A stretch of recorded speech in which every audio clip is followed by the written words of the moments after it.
Welcome. This is the first in a series of Microsoft Excel tutorials.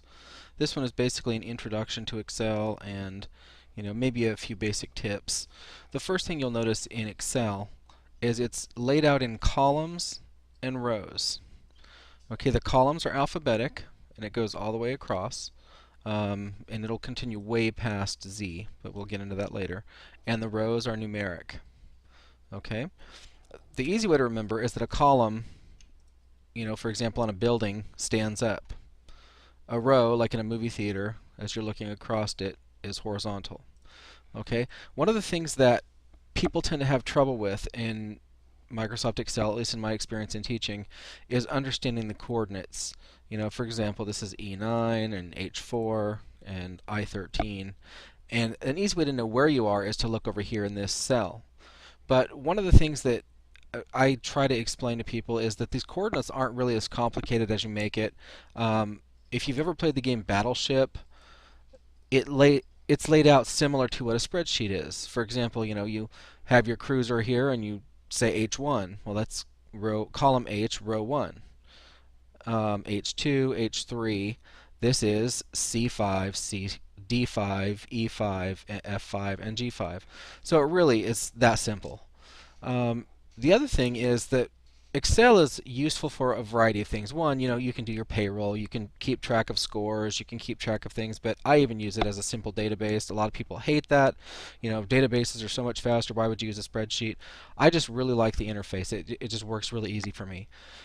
So for example, let's say I want to keep track of some scores, and I do Friday, Saturday, Sunday, etc., etc.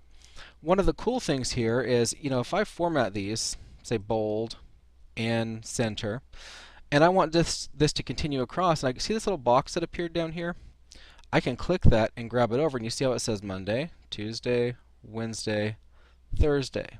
Well, it's kind of strange to start it with Friday, so I'll just go ahead and start Sunday, Monday, and let's just see if this will work with 2. Tuesday, Wednesday, Thursday, Friday, Saturday. Okay? And so you might want to have student 1, student 2. Maybe you have 20 students. 3, 4, 5. I'll just have 5 students for now. Okay? I'm going to pause for a second so I can fill this table in with some just random numbers. Okay, so basically the other thing that I did here is I changed these so that it wasn't Sunday through, Saturday.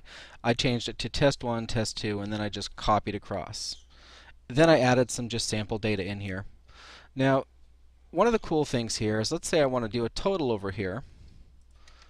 I just type total, and you'll see that it bold and centered it, knowing that I had all of the other things up here bold and centered.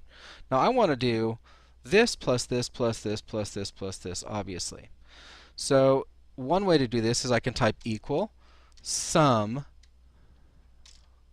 parentheses and then C4. You see how it indicates over here, colon I4. And now it's got this whole thing selected, parentheses. Okay, so that student has a total of 626. A quick way to do this, however, if I want to total all of this, is to click this little epsilon button, and it usually selects the right thing. If not, you may have to, tweak it a little bit, and I'll show you that next. Okay, that student has 616. And here's a third way to do this: equal sum parentheses, and then just drag what you want to add, and then in parentheses. So you see there's several ways to do this. I'm going to see, here's an example when the epsilon thing was wrong, and I will choose which area I want. Try it one more time. Okay, so now I have totals for everything here. Now the other thing that you can do pretty quickly here is, if I want to do a total of that column, I can. So I can do total.